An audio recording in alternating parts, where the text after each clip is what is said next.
We all want to have lots of confidence, but for so many of us, we get so scared because we're looking at other people and we don't want to be like them. So if you're feeling like somebody who doesn't want to be loud and boisterous in order to build your confidence up, and you rather do it behind the scenes, you're not alone. And here's the thing, you can build it step by step. In this video, I'm going to share with you how to silently build your confidence, all while keeping your own personality. Hi, and welcome back to the channel. If you're new, my name is Bennett, and I'm here to share some ideas that have helped me move the needle just a little bit, and I hope you find them beneficial. I need to share this story with you to really show you how confidence can be built. You see, I used to work in a school as a dean of students, and something that I used to do on the side was that I used to coach the JV and varsity basketball team. And there was one time a student who came over to me, let's call him Mike for the sake. And Mike was not your typical basketball player. He was more of the studies guy, keep your head in the books and do really well in school, but he really was not the athlete. But Mike really wanted to be on the basketball team. And luckily for Mike, the school is pretty small, so he was able to make the team, but I didn't guarantee him any playing time. I did say I would work with him out of class to help build him up,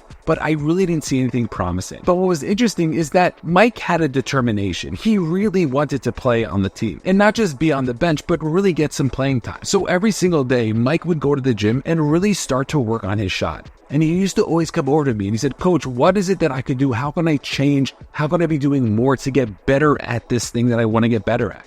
And we used to constantly tweak his shots and whatnot. But what was interesting is by the end of the year, Mike became a fantastic shooter. He started to be the kid that everybody wanted on his team because he was able to just knock down shots from anywhere on the court. But the other thing that Mike had trouble with was really getting into his head. You see, this was Mike's first experience playing sports. And whenever he did get into the game during the season, he used to freak out and used to get nervous and he didn't like it and he wanted to work on the mindset of becoming more confident. So we started to work at it and I had the perfect exercise. You see, it's very hard to imitate a real live game, but what I did try to do was try to build the pressure up so we can start to feel a little bit of what that feeling would be like. So one time during practice, I put Mike on the free throw line and I took the rest of the team and I surrounded Mike. And I said, "Mike, you have 3 shots over here. If you miss the first shot, the whole team is going to run. If you miss the second shot, you and the whole team are going to run. And if you missed all 3 shots, you're going to have to run double and the team's not going to have to run at all." And the guys started getting really excited and there started to be a little bit of pressure in the gym. And as Mike got off the first shot, he actually missed it. And it was so unfortunate because you could see he got deflated. And I pulled him over to the side. I'm like, "Mike, we got this. We have to learn how to bounce back. This is the work that we need to be doing in order to learn the skill of resilience if we want to become more confident." And Mike got back to the free throw line. He hit the second shot and he hit the third shot. And I was so proud of him because he was able to build up the courage in order to do something that really he was not skilled at, something that he never had the experience beforehand. And the most fascinating thing happened in the last game of the season. You see, 2 of our best players were injured and we were playing our rival school. We were down 14 points going into the fourth quarter, and honestly, Mike wasn't getting into the game much. But when it came down to the stretch, one of our players ended up getting fouled and getting injured, so he wasn't able to take the free throws. The referee looked at me as the coach and said, "I need somebody from the bench to come in to take the 2 shots. And without hesitation, I said, "Mike, get in there." Mind you, Mike wasn't really warmed up, but guess what? Mike was ready. And Mike gets to the free throw line and everybody around him had this confidence that if somebody's going to hit these 2 big free throws at the end of the game, it's going to be Mike. He gets up to the line, he hits the first one, he gets the ball again, and he hits the second one. I call a timeout. Mike comes right back to the bench and sits down and does his job. And it was something that, number one, I was so proud of him that he really worked on. And this moment that he experienced is going to be something that he's going to be able to take with him for the rest of his life. But what's interesting is that it shows that we could really work on our confidence. And that's the first thing. We have to understand what confidence really is. You see, in the beginning of the season, Mike wasn't confident at shooting. But by the time the end of the season came along, Mike became the type of player who I was willing to trust with the game on the line. But why? It's because he ended up doing the work. You see, people think that they should be confident when they come into a certain event. But the thing is, if you're not prepared or if you don't have the experience, why should you be confident? Yes, there are ideas that we can borrow confidence from different areas of our life. But if we're not constantly working on the thing that we want to be confident at, we don't have the right to be confident at it. And that's where so many people get it wrong. They think confidence is the first thing, but they have to realize that confidence is only the result of taking the action that you want to be taking.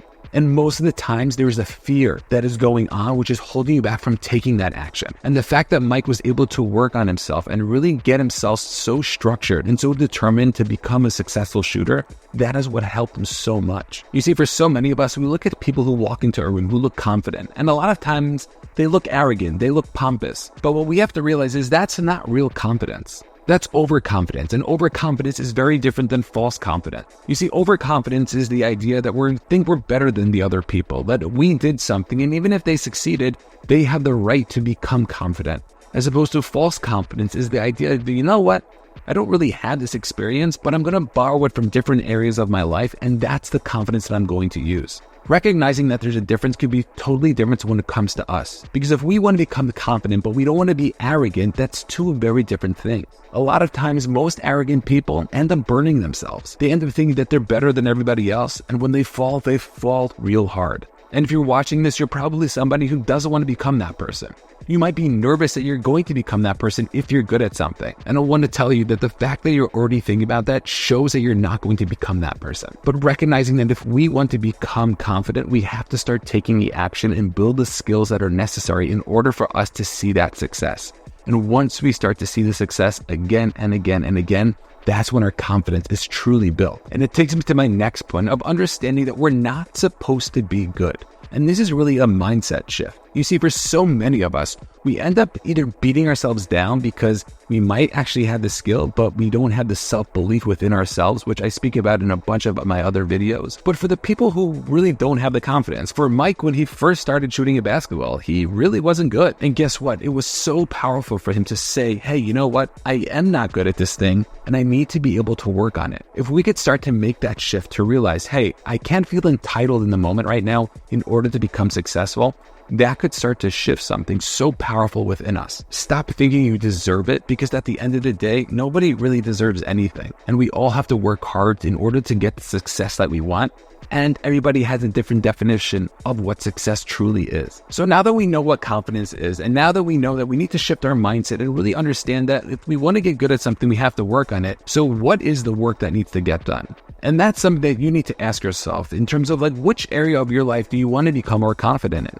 Maybe it's public speaking, maybe it's sports. But if you can start to tell yourself, hey, you know what? I want to become more confident at this thing. What is it that I can do? And the biggest shift that I had when I was working with my coach is that when we are setting our goals, the goal isn't the result. You see, so for so many people, they have a goal of winning a championship. But the truth is if you're able to set your goal that I want to be able to wake up at 6 o'clock in the morning and practice for an hour before I go to school, that within itself is going to turn into the goal of winning a championship. The action should be the goal. And for so many people, they start setting the goal somewhere further down the line. And yes, you need to set yourself up, but what are the actions that are necessary in order to hit that goal? Stop thinking you're going to be able to leap and jump and achieve a certain result, because at the end of the day, it's not going to happen. But if we can stay focused in terms of what is we need to be doing every single day, that's going to give us the result that we want. Because so many times we don't even understand what opportunities we're going to be having. Mike didn't understand what opportunity he was going to have in the game, and yet it opened itself up for him and he grabbed that opportunity. Stop focusing on the result and start focusing on the action that is necessary. And if you're somebody who likes to take the action, make sure to hit the subscribe button down below. The last two ideas are things that we practically need to be doing. Number one is we have to set ourselves up proper. Whether that's the right routines we have or the right habits that we're putting in place, we need to be taking the proper action. If you want to be able to wake up early in the morning and get your day started, the worst thing you can do is to go to sleep late. And for some reason, we don't set ourselves up properly. And really just being prepared is so much of the game. For so many people, they want to see success and they're just not setting themselves up. And it doesn't mean you need to be doing everything at once, and you could slowly build and put things on top of one another. But recognize that that can happen over time, but some daily action is necessary. Something small is necessary. Something uncomfortable is necessary. Because at the end of the day, if you want things to change in your life, you're going to have to do things differently. If you want to become more confident and take more action, something in your schedule right now has to be different. And that is something that you need to focus on and you need to change. And for so many people, they set themselves up for failure by not preparing. If you can set yourself up and do the things that are necessary in order to be able to take the actions, that could be something that could shift so much of the success that you truly want. And last but not least, you have to give yourself some time. For me personally, when I was in my 20s, I was in such a rush. I really wanted to see success and I really wanted to get to certain places. But I didn't realize that I had to be more patient. And something as I get older is I realized that if I really want to succeed at something, I need to focus on it and I need to be able to take that action and just be patient, because I'm going to look back and I'm going to see the result. It's a thing that I did with both of the books that I wrote, the online courses that I've put together, the businesses that I've created. And I realized that if I could just slow down just a little bit and stay focused, then the result is going to happen. And even if I set a longer goal, it usually happens so much quicker because I'm staying focused. These are key ideas that could help you become more confident in such a manageable way. And all you have to do is take a little bit of action, understand what's necessary, and slow down. And if you're somebody who wants to really be able to focus on your confidence, but for some reason you're constantly seeking other people's approval, make sure to take a look at this next video where I talk about just that.